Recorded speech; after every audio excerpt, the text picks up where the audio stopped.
Hi, so I'm going to talk about the recommendations part.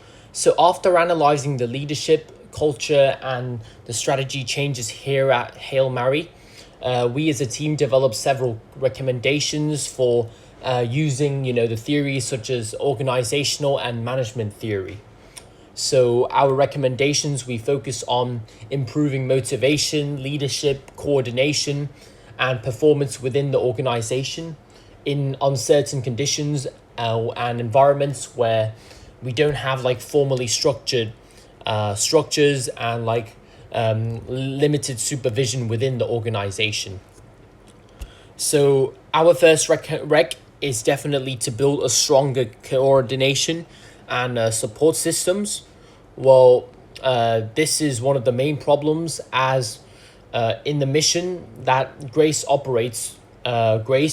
within Hail Mary operates with a very limited supervision, and there is no coordination structure, and it kind of increases uncertainty and builds pressure in terms of when making decisions for Hail Mary. And based on what we covered in class, the teams framework, we learned that in highly interdependent environments, actually performance depends a lot on the coordination and collaboration, and also the communication process within the organization.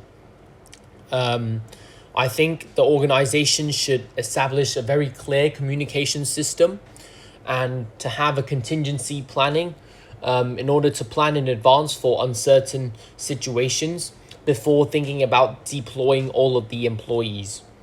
And this is actually improving collaboration and decision making and quick adaptability within the organization. So next up, we're going to talk a bit about strengthening intrinsic motivation and mission culture. So what this means is Grace actually cannot just rely on external motivation and rewards.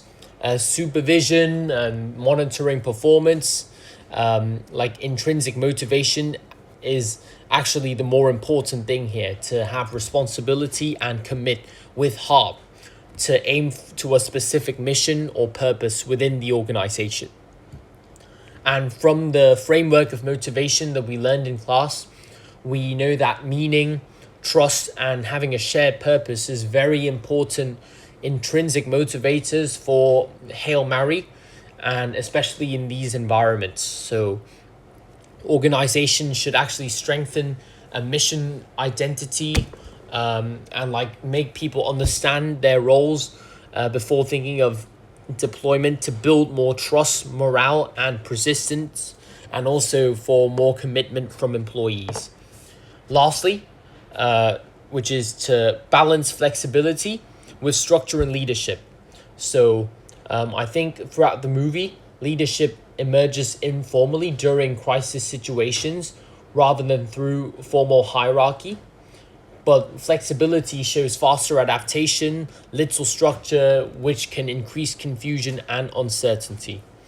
And from the leadership and power frameworks, we kind of see that leadership doesn't really come from authority, being authoritative, but more on expertise, trust, and quick decision making on individuals and expertise within the field.